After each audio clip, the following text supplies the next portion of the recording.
नमस्कार दोस्तों, मेरा नाम है शम्मी और आप देख रहे हैं एचपी स्टडीज़ चैनल को।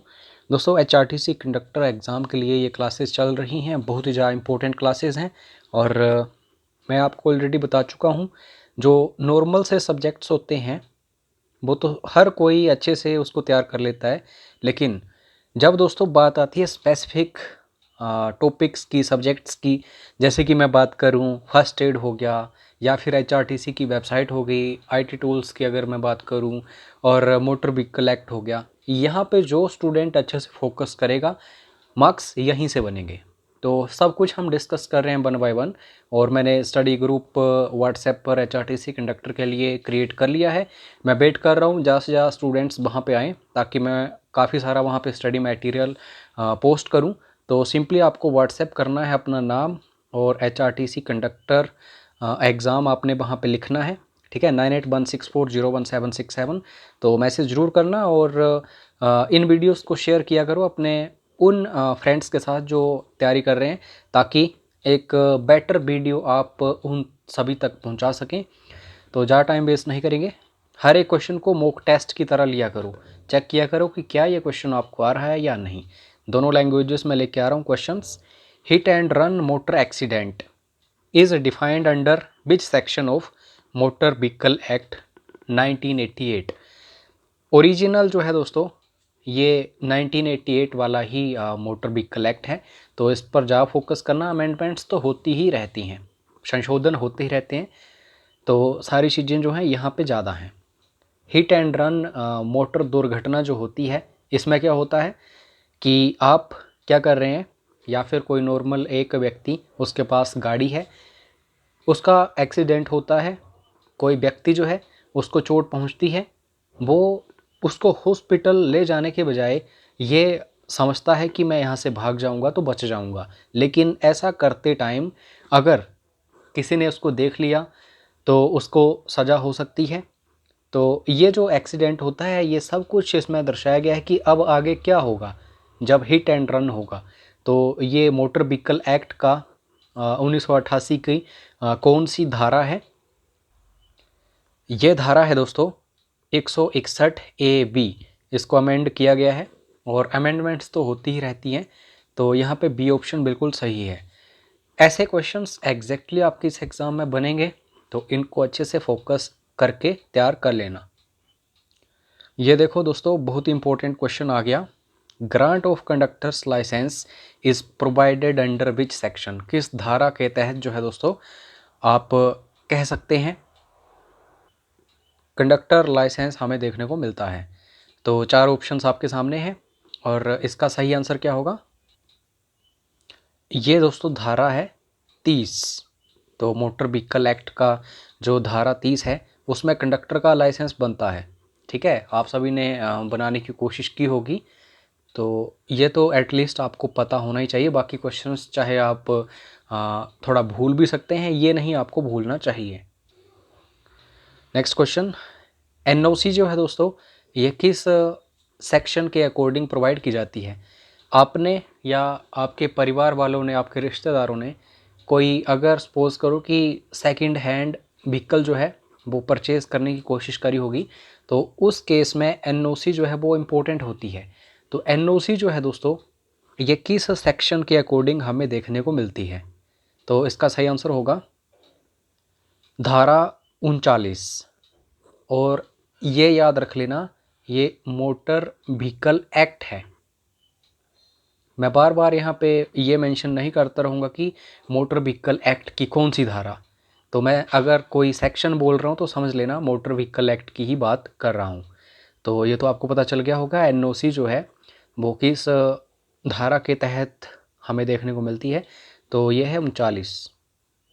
और ये तो नॉर्मल सी बातें हैं, आरटीयू जो है वहाँ पे हमें ये देखने को मिलती है एनओसी, कि जो ओनर है उसको कोई भी प्रॉब्लम नहीं है कि उसका जो व्हीकल है वो ट्रांसफ़र हो रहा है किसी दूसरे व्यक्ति के नाम पे।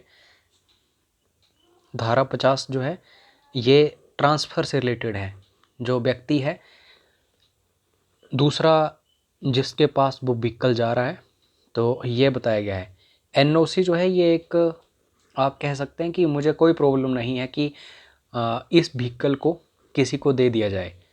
लेकिन 50 जो है इसमें प्रोसेस बताई गई है कैसे ट्रांसफ़र करना है, ठीक है।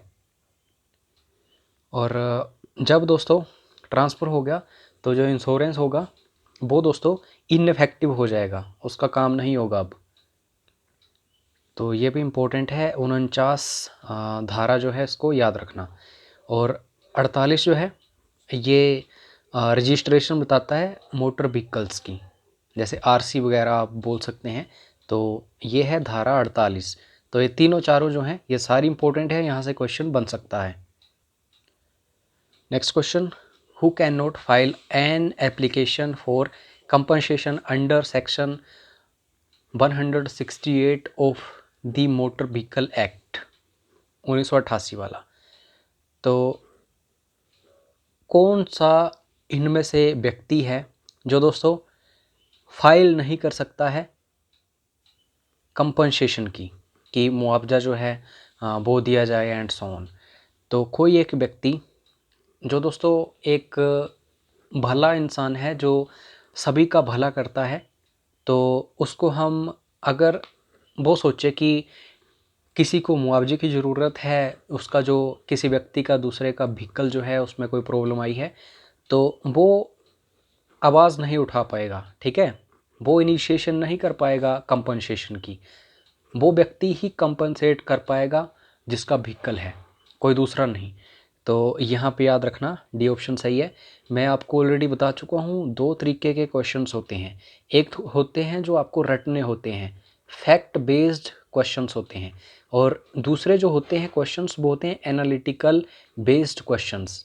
ये आपको अपने दिमाग से सोचकर आंसर करने होते हैं, ये रटने होते हैं। ये HPPSC कम पूछता है, हालांकि पूछेगा, ऐसा नहीं कि बिल्कुल भी नहीं पूछेगा, लेकिन बीच में ऐसे क्वेश्चंस फंसाएगा, आपको वहाँ पे दिमाग लगाना पड़ेगा, तो ऐसे क्वेश्चंस बनते हैं। नेक्स्ट क्वेश्चन है, ये भी पजल करने वाले क्वेश्चंस हैं। जम्मू कश्मीर का थोड़ा सा अलग स्टेटस हुआ करता था, तो काफ़ी सारे लोग सोचते हैं कि ये मोटर व्हीकल एक्ट वगैरह ये लागू नहीं होगा एंड सो ऑन। तो यहाँ ज़रूर फंसाएगा एग्जामिनर आपको। Does the motor vehicle act apply for the state of Jammu and Kashmir? तो जम्मू एंड कश्मीर में क्या ये अप्लाई होता है? जी हाँ दोस्तों, यहाँ पे ये अप्लाई होता है।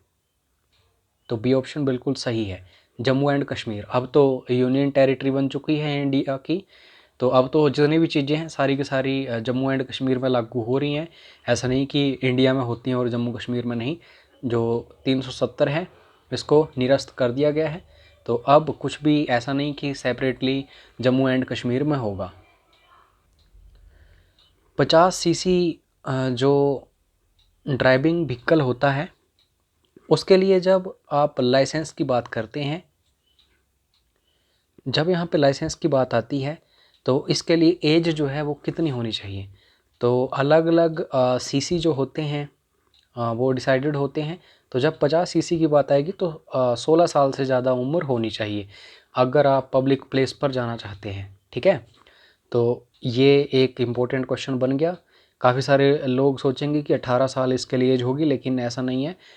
16 साल से ज़्यादा 50 सीसी जो व्हीकल है उसके लिए लाइसेंस के लिए उम्र चाहिए। Temporary registration is provided under which section? अगर आपको रजिस्ट्रेशन करवानी है लेकिन ऐसे ही टेम्परेरी करानी है, ऐसे नहीं कि परमानेंटली करवानी है, तो ये दोस्तों सेक्शन 43 जो है उसके अंडर होगा। तो ये भी आपको थोड़ा सा ध्यान में बात रखनी है, परमानेंट किस सेक्शन के अकॉर्डिंग होगी, टेम्परेरीली किस सेक्शन के अंडर होगी।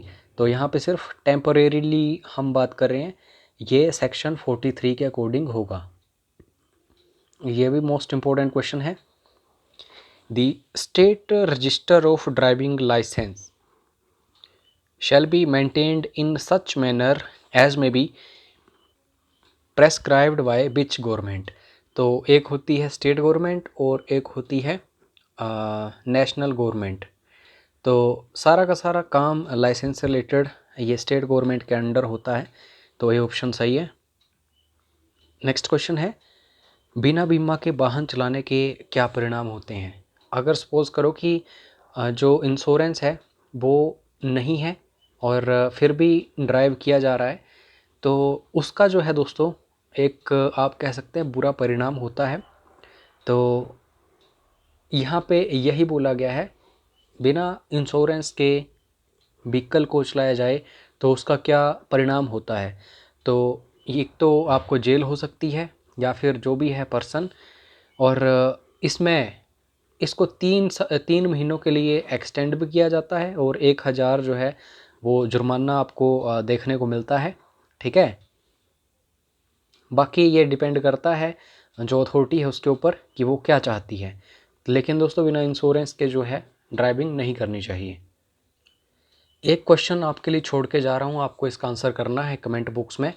अब मैं ऐसे ही किया करूँगा, एक क्वेश्चन आपके लिए छोड़ा करूँगा ताकि आप खुद को चेक कर सकें कि क्या ये आपको इसका पता चल रहा है या नहीं। ठीक है, जो भी हम पढ़ रहे हैं।